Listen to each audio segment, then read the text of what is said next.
Hello, everybody. Welcome back for another Sunday Pickup Live. Justin Hill, what's going on, man? Good to see you.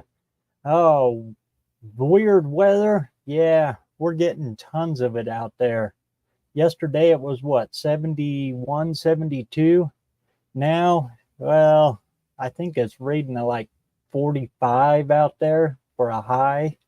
Yeah, it's been brutal. It even tried to snow a little bit this morning here. Eric, great to see you, man. How's the weather over there in Norway? Here in Idaho, me and Justin were just talking about it. Whew, it's brutal. In fact, it's been so bad that I think my elderberry bush didn't make the winter. Ken, what's going on? Good to see you, man. 11 degrees Celsius, huh? You can't do the math. Fahrenheit and Celsius is hard to do the crossover on. It's not like your basic metric stuff. That's easy. So, what's everybody been working on this week? Me, I've been doing a whole lot of yard work still. 162 projects. What's going on, man? Great to see you, man. You still out there in the little shop getting that metal hot? Crashes Roadrunner Garage. First, give thumbs up. Hey, thanks a million, man. Thanks for coming on in.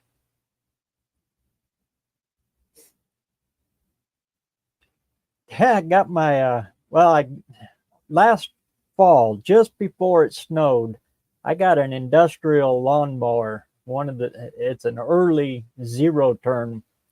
I got it all up and ready and was mowing the yard with it. And, back tire come completely off, the wheel and everything.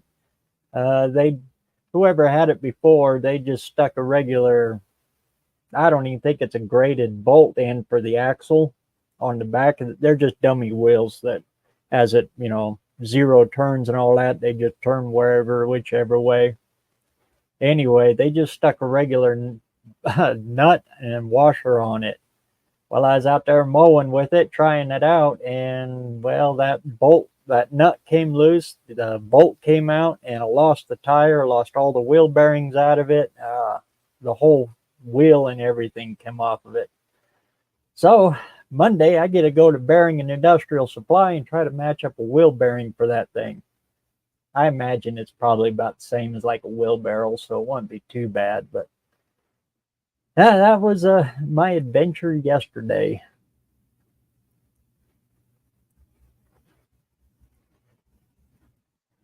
Getting over a cold.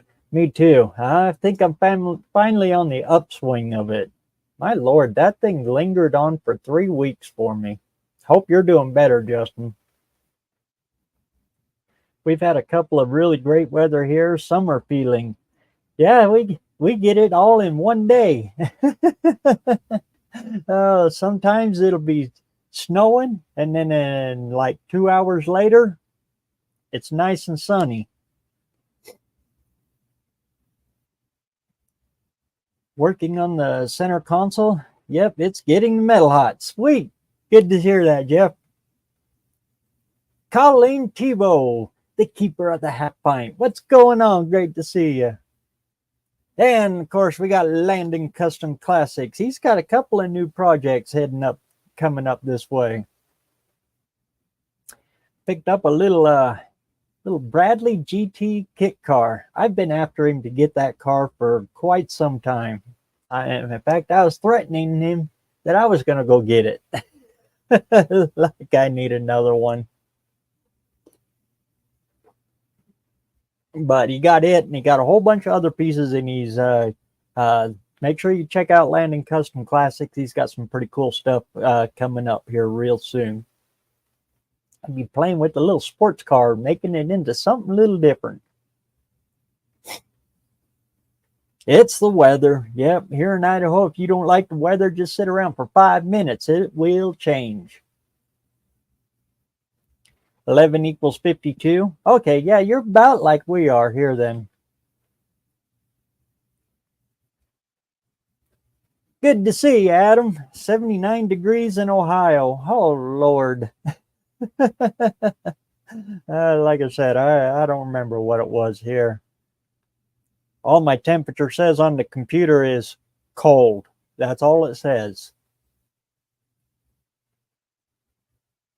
Come on, giddy up. Max Wedge, Dick Dastardly, what's going on, man? You got the dune buggy home yesterday? Yeah, I know you took off first thing in the morning. Had to go take a little trip to go get it. It was a little farther than what we thought it was.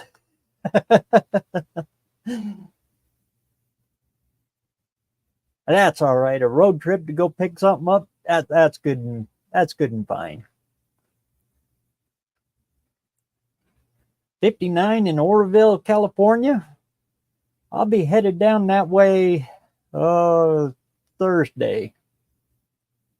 Going back down to San Diego for a week to spend with the granddaughter. Gonna try to do my live from San Diego this week. I'll give it a shot, see what happens.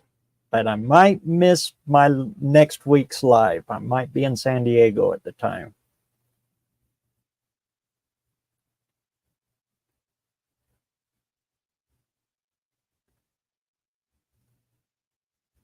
Was working on the trailer. It's raining again.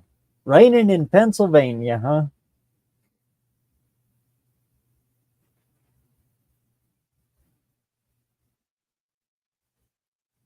Yeah, that looked like a steering brake setup that they had on it. That's why I said when you showed me the pictures of it, oh, even though you had to go a little farther to get it, all the pieces and parts that came with that thing, beautiful.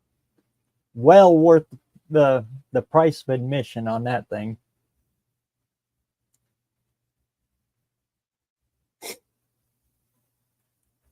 And that's the secret of looking at all these junk cars and junk projects, failed projects that people are bailing on. You got to kind of dice it apart and then value each and every individual piece and compare it to their asking price.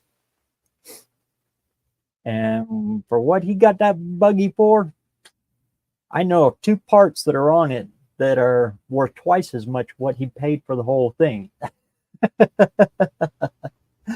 uh, and those steering brakes are fun.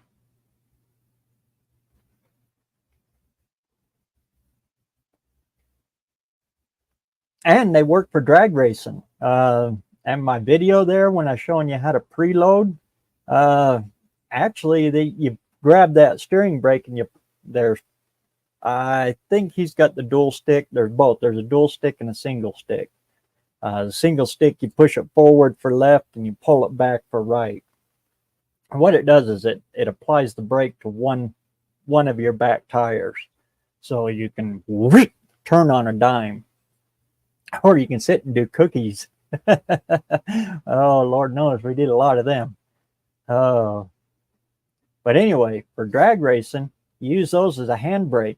You reach up and you grab the dual stick one like I have, and then you pull that back and then you let your clutch, and then you don't have to double foot it like that. You can use the handbrake and you put the steering brakes right next to your shifter. So all you got to do is just let off of that, and then you're right there to grab second.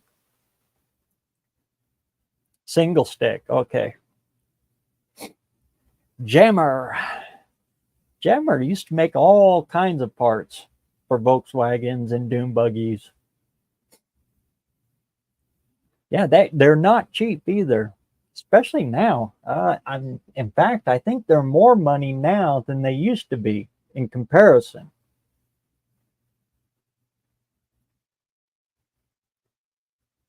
We have been dodging raindrops for 2 days, huh? Sounds like it's raining all over the place. Turbo Tom 416, what's going on? The world's fastest little snail. Oh, good to see you, man.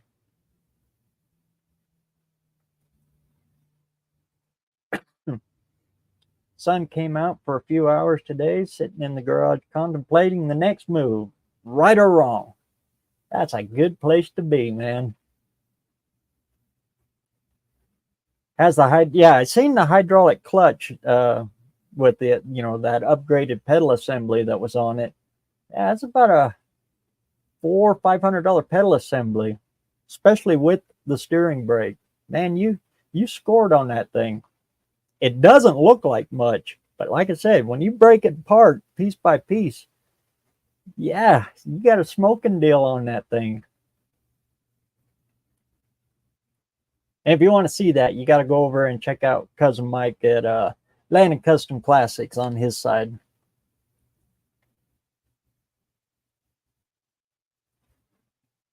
New Guys Guitar, what's going on, man? Great to see you.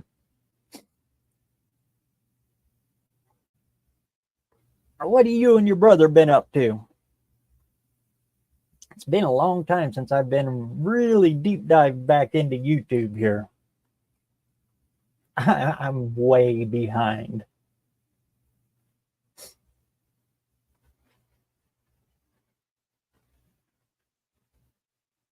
You got a premiere coming up tomorrow on the Doom Buggy? Sweet.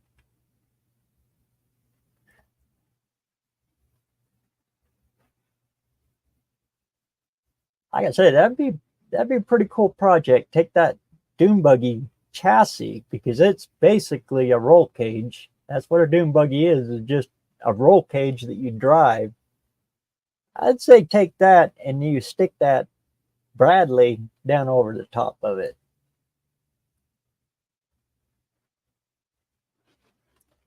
And then hang that motor out the back like we was talking about. Yeah, you're gonna need that steering brake then. You'd be able to do wheel stands on pavement, on asphalt with that thing. And Lord of mercy, that's a lot of fun.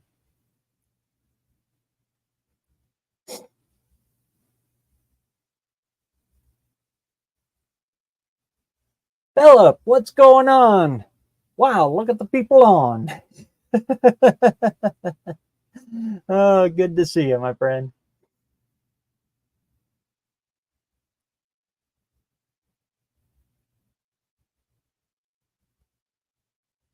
He didn't pay a whole lot for it.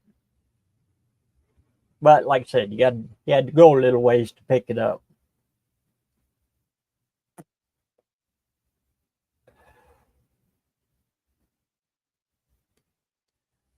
I can't decide my spring project. Do I start on my Ford Sierra or Volvo 740? That Ford Sierra would be kind of cool. You don't see any of them around here in the States.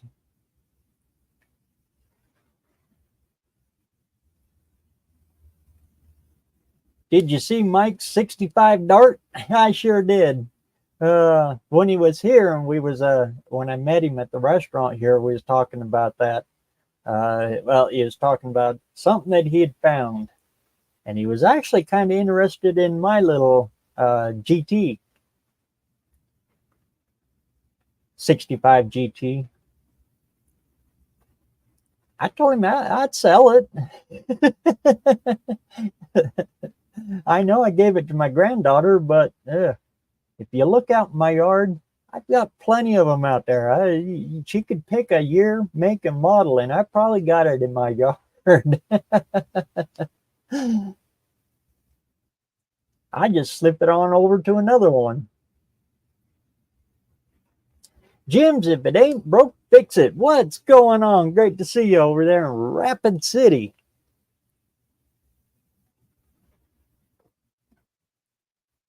My all-time favorite city in all the Dakotas. Rapid City, South Dakota.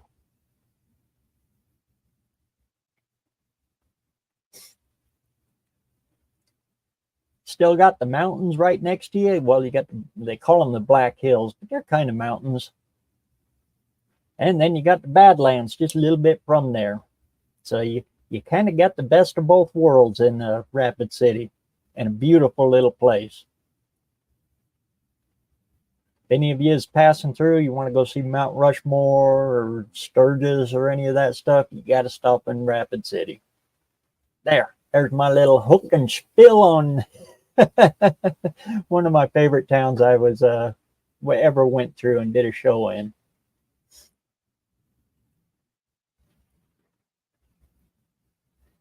I believe they can be seen in the U.S. Probably not many of them left. Oh, a Merker. Okay, yeah, the Merker and the EXP was looked a whole lot like it too. In fact, I got the front cradle, engine, transmission, everything. You know, you drop the cradle out the front of them. I've got a little cradle for one of them. It's got the turbo on it and everything. Came out of an EXP, or maybe it was a Merker convertible though, and it was rotted completely out. I think the car came from Salt Lake, Utah, because it was just gone, and it had title troubles. Dad took it in on trade. He was going to build a trike out of it or something. I don't know.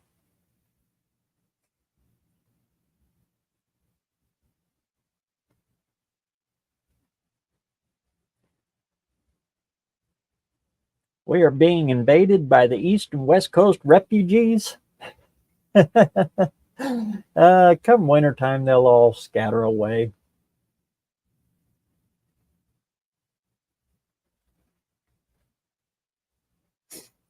I remember the Merker. They were popular in Europe. Yep. You've seen a few trickled here and there here in the States.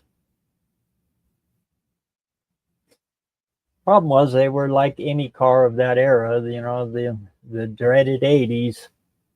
They were they tended to fall apart after a few years.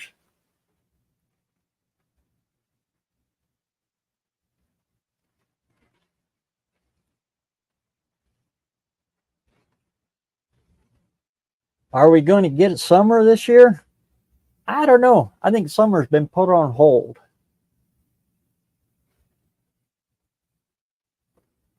The whole country, I think, is protesting that global warming stuff.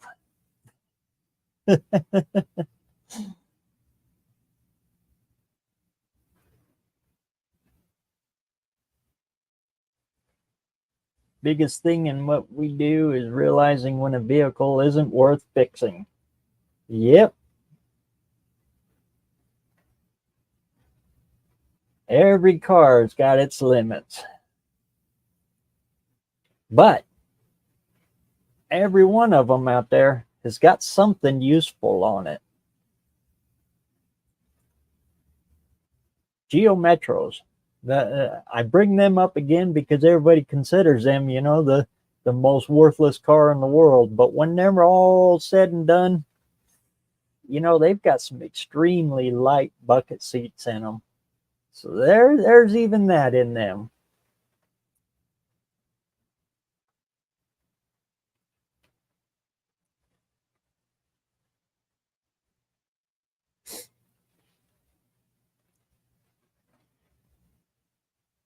You can pretty much find something of value in any car, no matter what it is.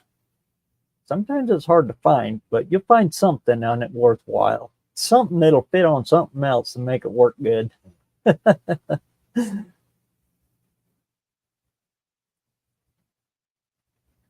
Heck, if nothing else, yeah, make a lawnmower out of it.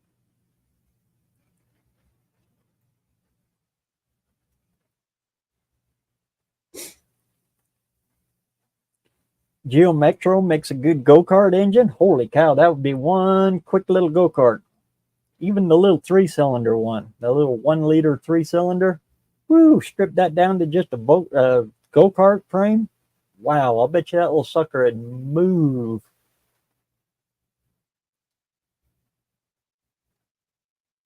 I'm back, ZZ Top. I'm bad. Had to be cranked up.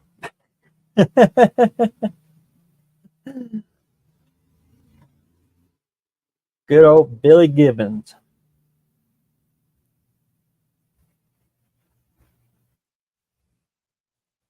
I never heard someone buying a car for its seats. Yeah, I'll tell you what, I came close. Geo trackers. I love the seats in them things, but I don't know about around anybody else's area. Geo trackers around here, people do not let go of them things. Those and Samurais, Suzuki Samurais, because that's what tracker actually is an updated Samurai. Both of those two little vehicles, nobody wants to give them little things up.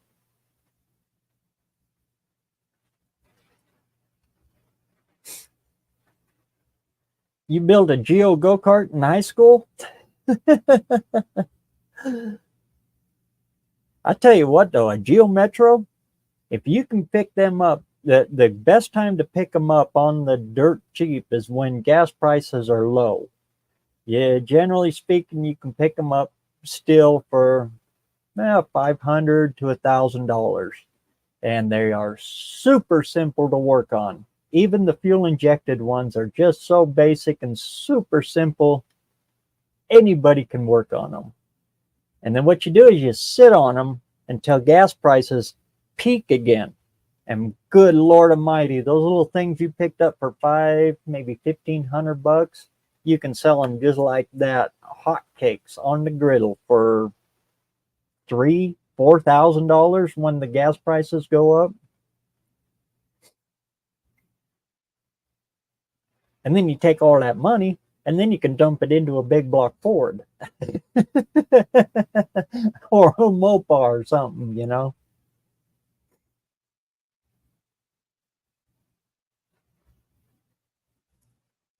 I have a good friend that does that. And any Geo Metro he finds, it doesn't matter, 3-cylinder, 4-cylinder, whatever, he picks them up, scoops them up, and then he'll fix about 4 or 5 of them up and then wait for gas prices to spike. And then once they do,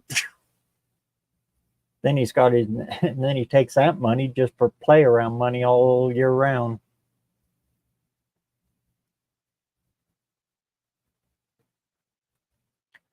That's still 1,000 cc's. Yep. And in motorcycles, you know, 1,000 cc motorcycle, that's pretty big.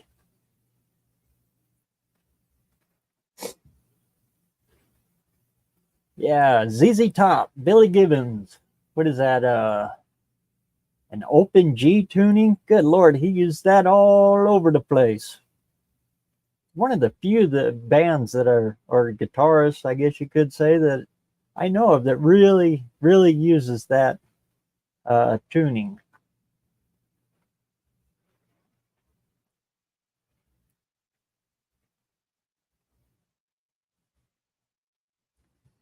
We just get the seats from the junkyard. Just skip to the chase and jump right in there. Those and Durango seats. I really like Durango seats. For the same reason. They're ultra light. And the nice thing about our Durango bucket seats is they've got the headrest that you can pull off. So you got a low back after that.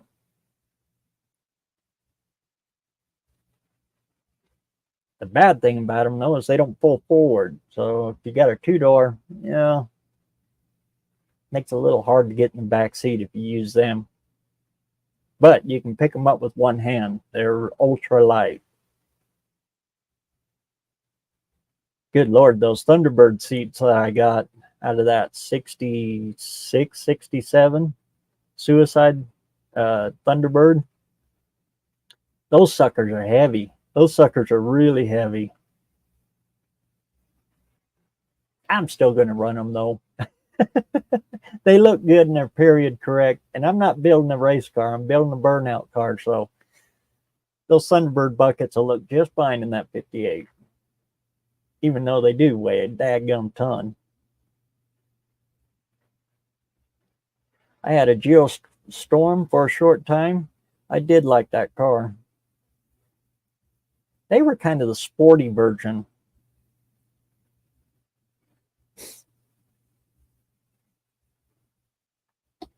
The Geo sports car. My dad's actually got a convertible Metro. And you know, it's not that bad a looking car. I don't know. The convertible just looks pretty good. My brother built a 650 KZ four wheeler with a wheelie bar. Fun. A 650 four wheeler? Yeah, I'll bet you it was.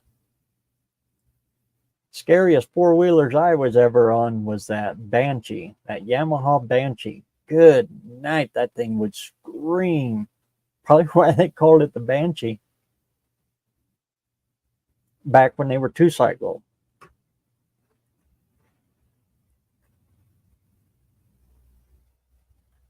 The Suzuki Vitara. Way cool. That's what they're called over there?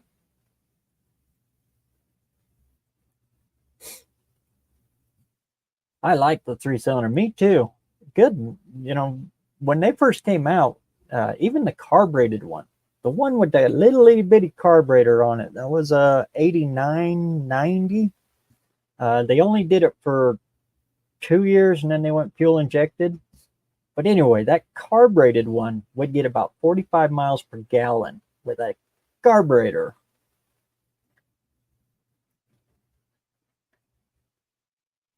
And a manual. Had to be a manual transmission. You stick an automatic in that little three cylinder. Oh, you take what little bit of power and torque that poor thing's got.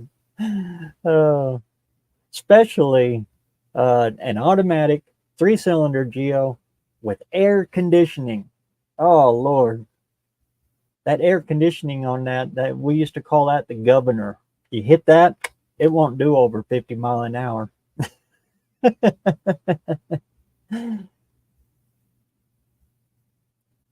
Old man in the shop, built not bought.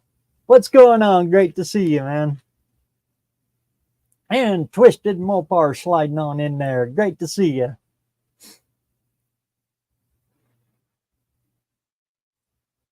I used to own a Saab years ago. You know, it was a Saab was the only car that I can think of that we refused in the shop. Guy brought it to us. It needed a fuel pump. And it was that year of Saab that the fuel pump is actually inside the case, the engine case. You have to split the engine apart to get to the fuel pump. That one, yeah, that's the only one that I can think of that we actually refused to work on.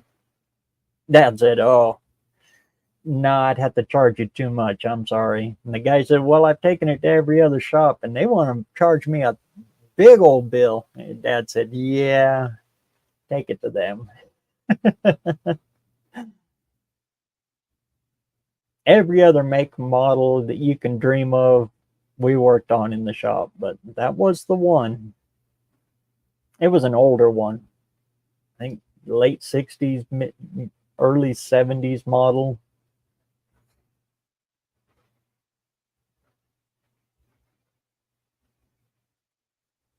You just recorded a video on the Coleman? Sweet.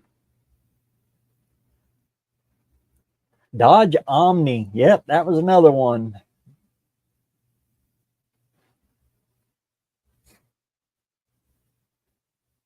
Had a, oh, well, I didn't. A very, very good friend of mine. He had a Dodge Colt, and those were another one of those $500 cars that you could just pick up for next to nothing. The Dodge Colt and the Plymouth Scamp, I think it was. That the identical cars. They just one was Dodge and one was Plymouth. Little hatchback, little funky looking little things. Boy, we punished the heck out of them things. Because like I said, back in them days, you could pick them up for $500, $300.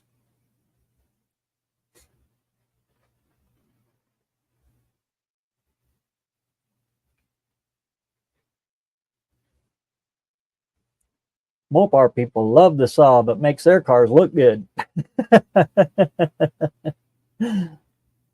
Hey, Sidewinder, great to see you there.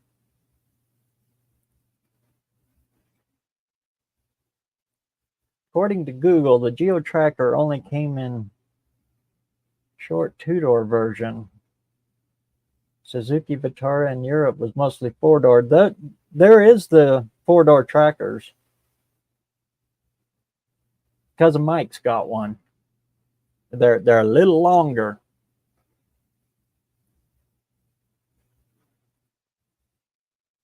Suzuki Vitara in Europe was mostly four. So the Vitara is the same thing as what Cousin Mike's got. And a few came with the 2-liter V6, huh? Yeah, they there. Yeah, Cousin Mike's got the four-door, but his is the four-cylinder. Actually, in that, I think I would prefer the four-cylinder over the 2-liter V6.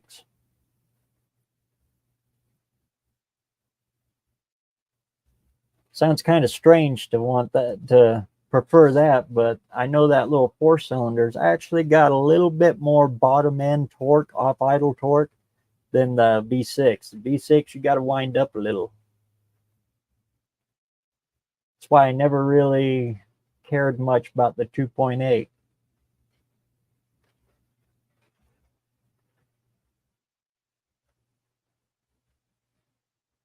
But JB's little shop, he's doing some pretty cool stuff with that little 2.8.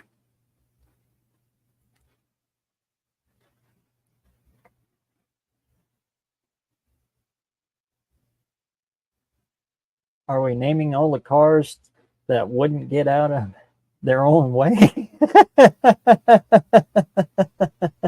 I guess that's the subject of this week.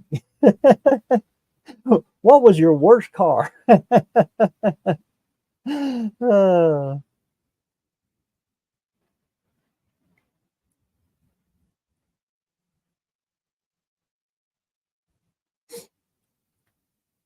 The tracker, a little newer than mine, came in the V6. I thought that was the Chevy, though, the Chevy tracker, when GM finally took them completely over and they dropped the Geo name.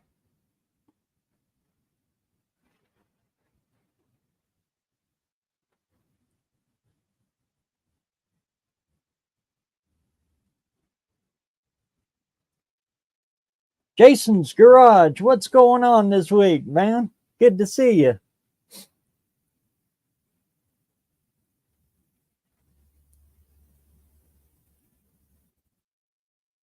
That little 3.8 supercharged, yeah, that's not a bad little engine. And the Pontiacs, the Buicks, a lot of the boppers.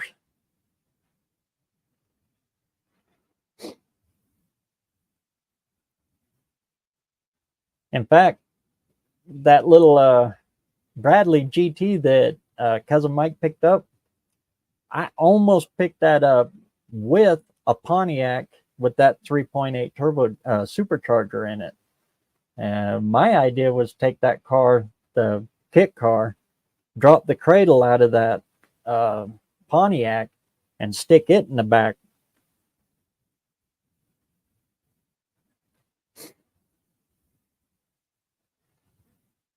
Because that little Bradley, oh Lord, she don't weigh nothing.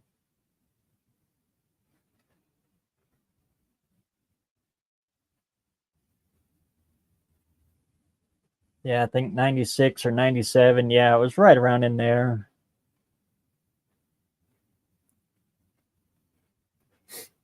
Yeah, it's just like a diesel. You take the turbo off of a diesel, they're just dogs.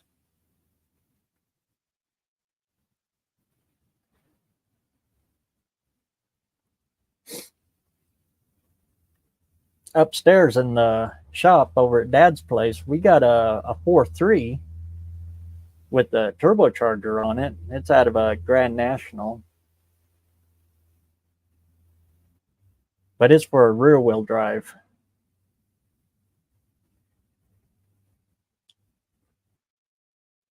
I was thinking about taking that and building a little speedster out of it. But my neighbor sold his aluminum canoe, and that's what I was going to use for the body. So, yeah, that engine tranny's still sitting up in the top of the shop. Nice thing about that one is it's an early Grand National. It's carbureted. It's got a little quadrajet on it, blow-through quadrajet.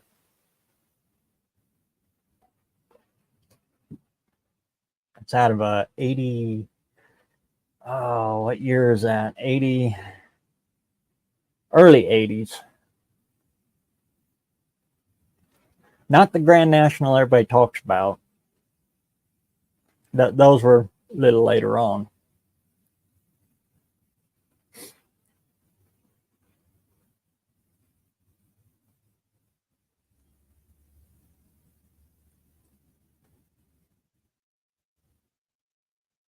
Buying back the blueprints for 3.8 was the biggest thing GM did.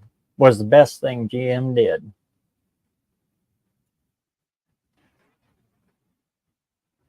I've seen that done. Tony Angelo did that with a Chevy 3.0. Wow. That would be complicated. That would be really complicated. Because you got to make your front tires, like any four-wheel drive, your front tires turn just a little bit faster than your back tires. Otherwise, it'll crab up. That's why if you're into four-wheel drive and you're looking for a project or something, you always buy your axles in pairs. Make sure they're a matching pair, front and rear. Like if you're running 411s, it'll be 411 in the rear and 410 in the front. So the front end can turn just a little bit faster than the rear.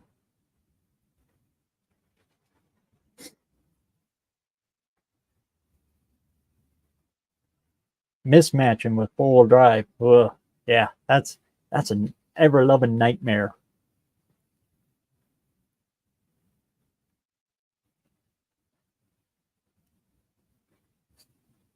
Did you see my video? Coolant leak, 2020 Ram was a 3/4 pipe plug, huh?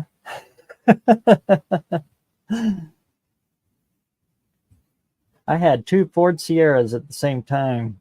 One 2.3 V6 with the carburetor, sweet. And the other with the EFI 2-liter 4-cylinder. Last one was way quicker. That little 2-liter, what were they called? Our tractor, our homemade tractor has got that little 2.0 liter, 2000. We call them a 2000. The 2.3 we called a 2300 back then. We didn't do the liters. We went cubic centimeters. Makes it sound bigger. But that 2.0 was not a bad little 4-cylinder, actually. They got thrown away around here because everybody went with the 2.3. That's why it's in that homemade tractor. It was free. The car was free.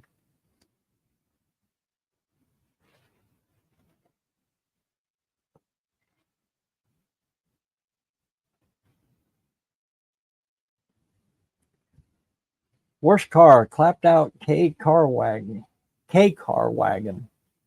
with bad accelerator pump. Legs ached, but the time it started. Oh, by the time it started. Squirt, squirt, squirt, squirt, squirt. Those K-cars. Oh, they did save Chrysler. And Chrysler was, I think, the only car company to take out a loan from the government and pay it back and ahead of time with interest. And Lee Iacocca did it with that with the K car and the minivan. Good Lord, he sold millions of them and saved Chrysler for a while. And then when he left, well, Chrysler kind of went back downhill again. Poor Chrysler. It's been up and down more times than anything.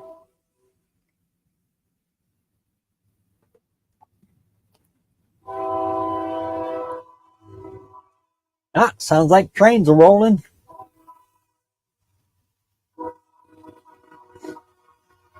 Or get slightly larger tires for the front. Yep, you got to do something to speed that front end up just a little bit.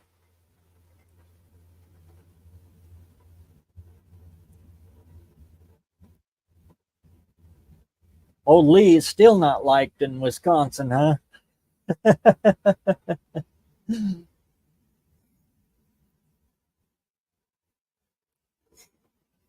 But if he wouldn't have stepped in and took over Chrysler, Chrysler would have been done.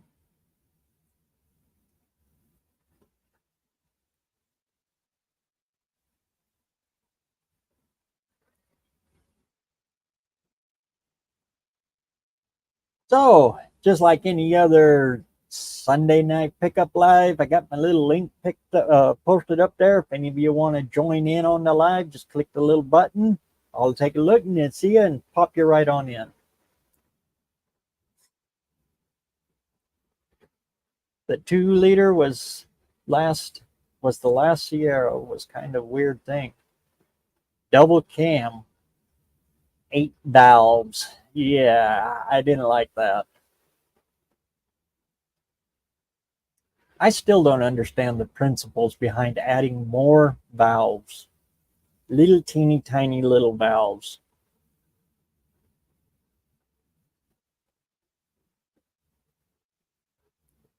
They can't breathe much better.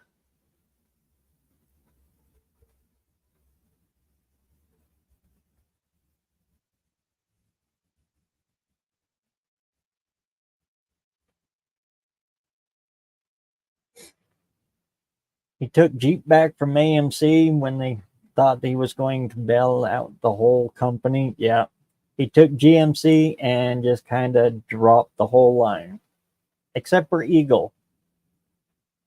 GMC or Jeep and Eagle. And then he kept, but the Eagle only lived on in by name only. He turned that into kind of like a poor man's sports car kind of thing.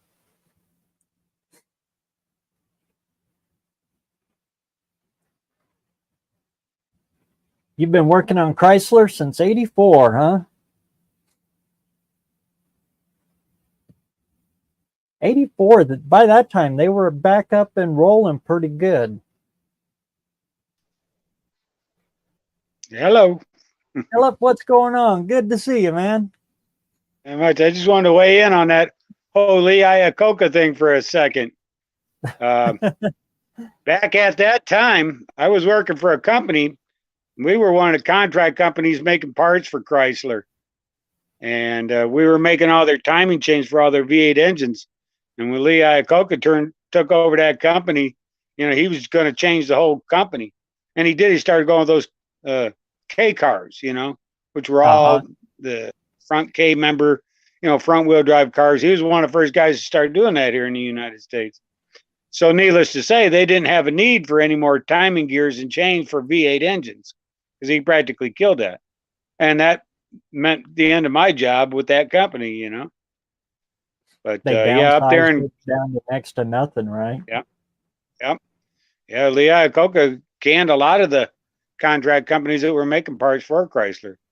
The only reason why that company is still in business is because they also made the high performance double roller timing chain sets for Chryslers, and all the hot rodders were still buying those, So, but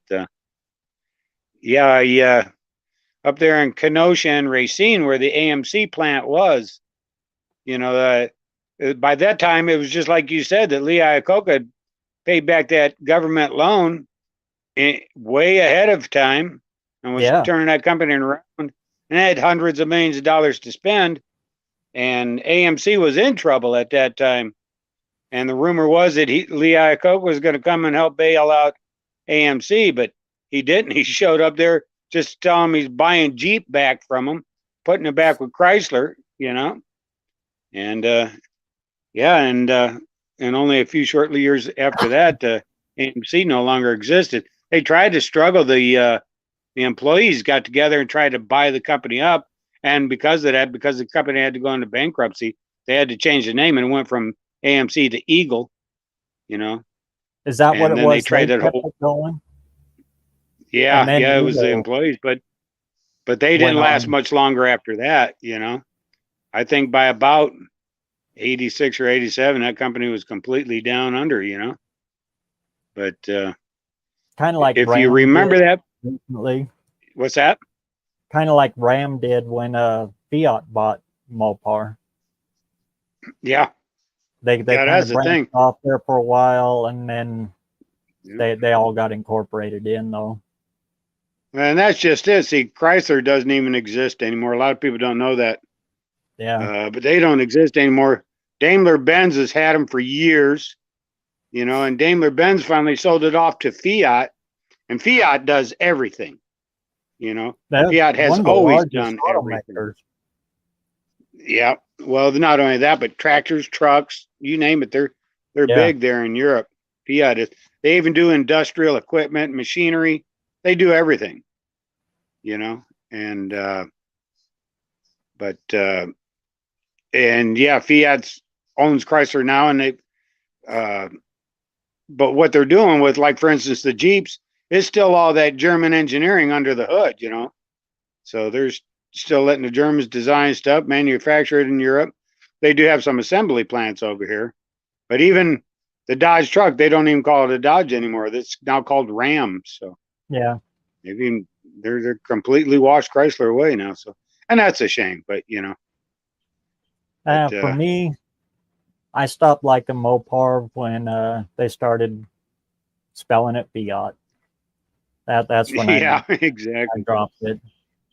But in all I honesty, though, I didn't like anything. I don't like Chevys from then on. I don't like any of them. Yeah. Ford, you name it. Ford went to the I didn't. modular, and I hate that design. Yeah, I I'm an lost old interest in school just push about any rod. car. I lost any interest in any car that became front wheel drive. I'd be driving around in big block Oldsmobiles and Pontiacs, and stuff like that. Yeah, once they did away with the V8 engine, it was gone for a long time. But, And now everything's dropping the V8. The Mustang, you have to yeah, special order it. yeah, I They're believe going to you. cut it down to a limited production. Everything is going V6. I haven't been following the brand new car market that closely lately, but I do know that Ford's got a full size truck that they're trying to push that EcoBoost 4-cylinder on. I know that. Yeah. A buddy of mine's got And one. Well, he moved back to Alabama, but it's not a bad truck. It's got the EcoBoost in it. Driving it around empty with two people sitting in the truck, that thing gets like 30 something miles per gallon. It's really good. Full size, half ton pickup. But if you put a yeah, gallon of milk in the back, it gets 12 miles to the gallon yeah, right. because it's got no torque. You got to spin that engine up to get any kind of usable torque out of it. So if you use it as a pickup, it ain't worth nothing. Yeah, yeah. I had an old 85 Chevy C10 step side truck that had the 305 in it and that granny 4-speed. And when I got it, the truck was about beat, and that 305 wasn't producing any power. But I put a little, like a 5x10 flatbed trailer on the back of it, and I was hauling some stuff to the dump. And I probably had 1,000 pounds on that trailer, and I probably had another 15 or 500 pounds in the bed, and I had to take this one road here. It's a real hilly road, you know, and I'd have to downshift a second just to get up them hills, you know, because that old Chevy 305 just had no power. So I could imagine what what a four cylinder is going to do. That's exactly it, you know. They The suffered from the smallest same engine I thing. They just don't have the yeah, torque of a 350 yeah, yeah. But this or a the last truck 454. I had, the last truck I had was a 2005 GMC Sierra that had that 4.3 in it, and that did all right, you know. Yeah, my I dad's also got that had same thing. I had that Chevy Trailblazer with the 4.2 inline six, and that thing was a piece of crap, you know. But it was a piece of crap when I bought it. I bought it from the dealership, and right out of the dang dealership, it started flashing codes, so we'd take it back. Turned out that it had a cracked cylinder head in it, and they had to replace the cylinder head. From the And factory, huh? from the factory. And when GM sent the dealership back a replacement head, they sent them just a bare head. They still had to send it off to the local machine shop, Get a get valve job on. the valve seats cut in it, get valves installed, and all that other stuff. It took them about 3 weeks that they had that truck just to put a new cylinder head on it, you know. Actually, that's better So because then your local machine shop will put actually better valves and better, yeah, valve springs and everything yeah, in it. yeah. Well, The not stuff only that comes that, from the factory is, yeah, yes, exactly. okay. And this guy here in town, he's the only guy in town. He's been here for 40 forevers, you know, and he really knows what he's doing. And he makes most of his business off of the gearheads out here that need short block assemblies and stuff, you know. I stopped by there one day to drop off a cylinder head to my PT Cruiser to have it redone. What it was Oh Lord, dude. the head on my PT Cruiser was cracked, Yep, they all and are. I got a yeah, and I got another head from a junk car, took it down to this machine shop to have them redo the head like new, and then I bolt that on. And while I was down there, he had a fella that was just picking up his Ford 427 Cobra engine that he just had rebuilt, you know. That's the kind of business he gets most of is race engines and stuff. Besides, down here, circle track racing's real popular, and that's what keeps Yeah. the guy in business, you know. So, And you guys got a drag strip within 100 miles of each other, either 8 or 12. we had an 8th mile track right here in this county. It was right on the county line, but the old guy that was running that, he fell in poor health, and he left it up to his managers to run the track while he recovered, No. and they just ran the company into the ground, stole all the old man's money and everything else, you know. So now the track is closed up, but we do have the one over in Valdosta, Georgia. That's pretty nice. That's only 2.5 hours away. We have one over there in Atmore, Alabama. That's real popular amongst the old Southeast Gasser crews.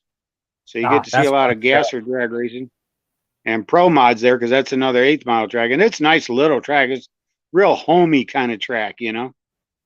And then, of course, you can go north to Montgomery.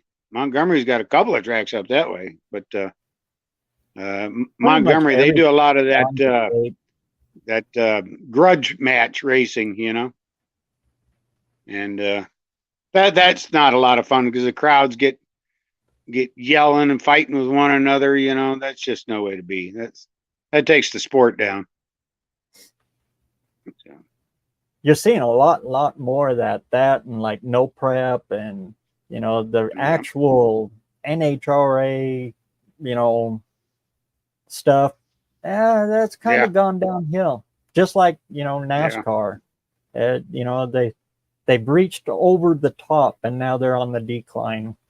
yeah. I But all agree. this grassroots stuff, that is actually taken off and picking up. Yeah, yeah. It's always popular.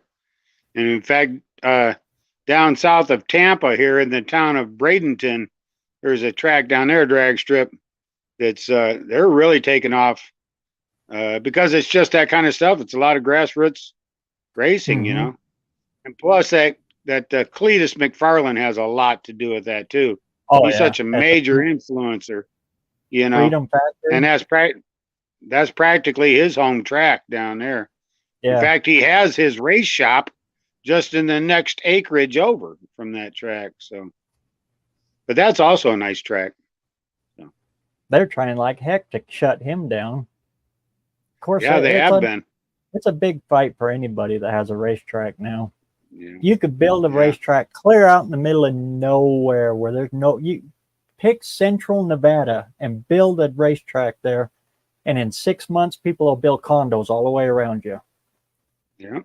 That's Well, that's just the exactly way what it is. happened. That's what happened with the Laguna Seca track. Now, the Laguna Seca Yep. track's been there since the 60s. Now, all of a And they're sudden, doing away with the corkscrew. yeah. And they've also got uh, like a sound ordinance there now, too, that the cars can't reach over a certain decibel, you know, because of the homeowners association that has built their houses around a racetrack, you know? Yeah, the track has been there So, since pavement has been invented, exactly. Exactly. and it's an iconic track. The Laguna Yeah. Seca, It's, yeah. yeah. That's world known. There was More. I think it was that, what was that? Oh, no, I think it was a Yamaha Phaser motorcycle. I think it was the Phaser. It could have been that Banshee that you was talking about earlier. But years ago, they had a commercial, and you see the Laguna Seca track, and you see this Porsche, like a 911 Turbo, just racing all around the track. And they're talking about the Porsche. This is the Porsche 911 Turbo. It goes 0 to 60 in 4.3. You know, they're giving all the stats on the Porsche. And then all of a sudden you see this motorcycle. I think it's the Yamaha Phaser, just zip right past the Porsche. He says, "This is the Yamaha Phaser. How fast is a Phaser?" Just ask the guy in a Porsche. You know, I thought it was a great commercial because you think you're seeing a commercial for Porsche racing around the Laguna Seca track till he gets his doors blown off by this Yamaha. Yeah.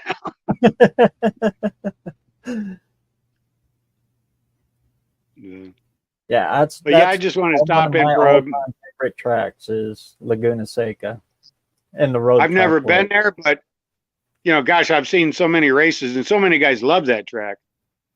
And you know, there's another one called Road America in Wisconsin, and they're starting to see the same thing there because there's so much development going up around the track that I'll bet one day we're going to hear about that same thing with Road America. I think that's in Elkhart Lake, Wisconsin. So, I raced down at the track in Augusta, Florida. Augusta's in Florida, Augusta, right? I think that's Road Atlanta. There's a track called Road Atlanta, which is actually outside of Atlanta. But no, Road America in Elkhart Lake, Wisconsin.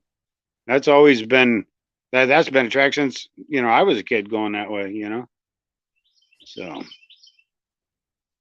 but yeah, I just want to stop in and say hello for a minute. I'm going to go Yeah, ahead no and get problem. off here so that everybody Like I else said, gets you're a more chance to welcome talk. anytime, Phil. All right. Well, we'll see you later. Great seeing you, man. Bye bye. At least in Norway, there's not much drag racing. No media coverage at all.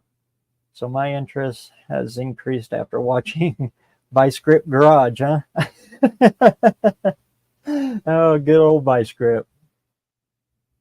I remember when he first started,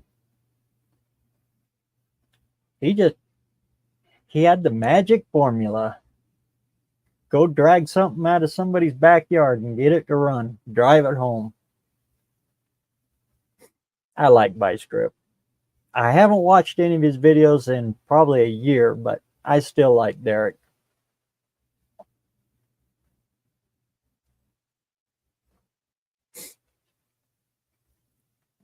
That was good hearing from little Philip there. Like I said, I got the link posted up there. If anybody wants to climb on in, climb on in. We'll talk about anything, everything.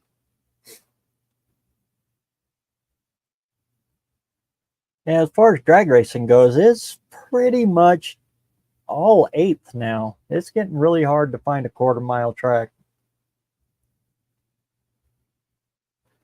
And it's kind of a shame, but from a spectator point of view, the eighth mile is actually pretty good for spectators. You see all the action right at the first, and the race is in a quarter mile. The race is won or lost on the eighth. They just ride it out for another quarter mile or another eighth of a mile. But if you've seen a lot more full quarter mile racing, I would have to say that the electric car hype when it comes to racing would dwindle down a little bit. Because EVs, they shine on the eighth mile. Quarter mile, though, the internal combustion engine's got a heck of a shot of just eliminating them.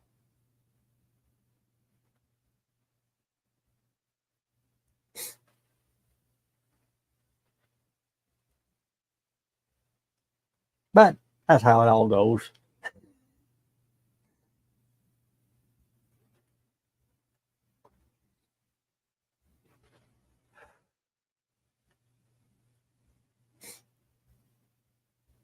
The old XJ, huh? Yeah, those XJs they're good because they're so dang cheap. Nobody can afford a CJ, or in that style of Jeep, the what they call the real Jeep, the hardcore Jeeps. But the XJs are around here. They're so plentiful. The only drawback to them though is their unibody, and they're built pretty cheap. So with an XJ, you got to kind of be careful what you do to modify them. Best thing, in my opinion, you can do to an XJ is stick it on a frame.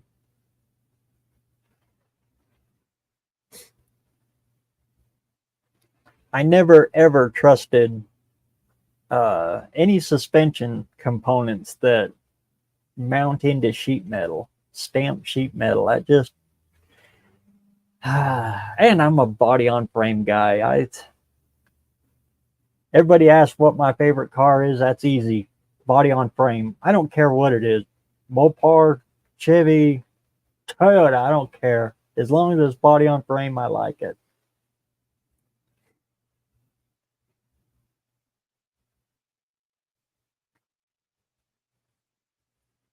Your work sponsors one local drag racer, 57 Nomad. Sweet. I think it's mostly steel. He races ideal time. I don't know what it's called in English. Picking the time and tires to get the exact. Sounds like bracket racing. Yeah, that sounds real. Sounds a lot like bracket racing.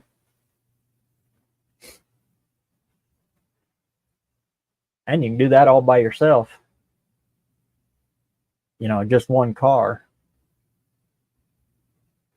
Racing to see if you can match your time.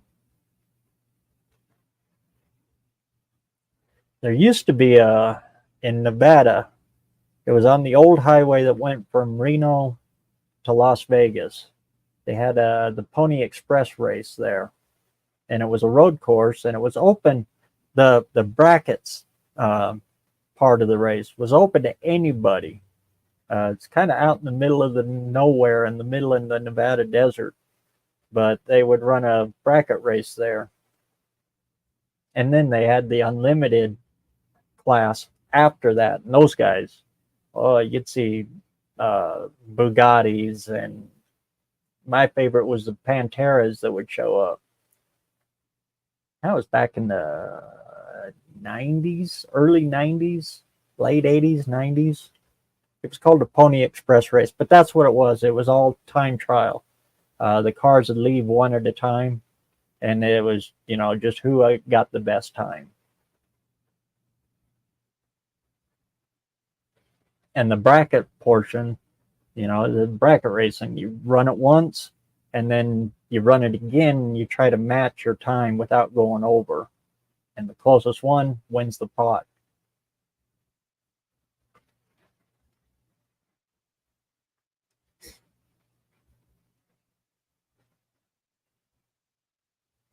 Kind of like Pikes Peak used to be. Pikes Peak, though, that's a whew. Ain't no way in heck I would run Pikes Peak. That is crazy.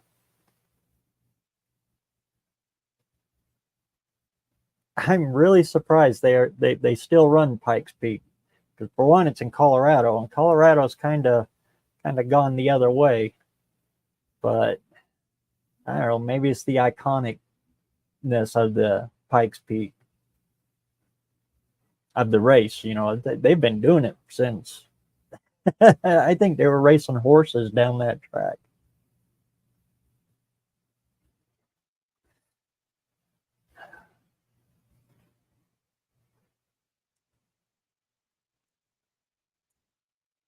Oh, what's everybody been working on? Like I said, I've been just doing a whole bunch of yard work and cleanup stuff, and getting ready to go to San Diego this coming next week. So I might miss next Sunday.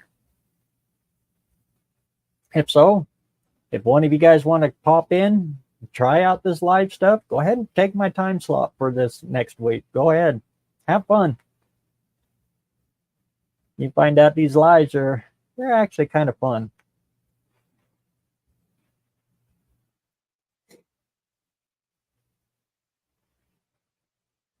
With that, I know I'll kind of call it a short one this week. I got a whole bunch of other stuff I got to get done up for the week, but I sure appreciate everybody for stopping in this week. Eric, always great to see you. Justin, 162, Sidewinders, Philip, who popped on in, Max Wedge, Dick Dastardly, everybody who popped into the chat. Thanks a million for coming out this week. And like I said, I might not be on next week, but if anybody wants to take it up, carry the torch for next week, go ahead, pop in and give this live stuff a shot. It's kind of fun. And then most certainly we'll pick it up the following week, whatever day that is. Hopefully it'll be warm, and we'll do the live out in the shop when we're actually doing something. So everybody, get out there and get some metal hot in the shop or in the front yard, the backyard, wherever you can get it hot at. And we'll catch you real soon. Thanks again for stopping in, everybody. We'll catch you on the next one.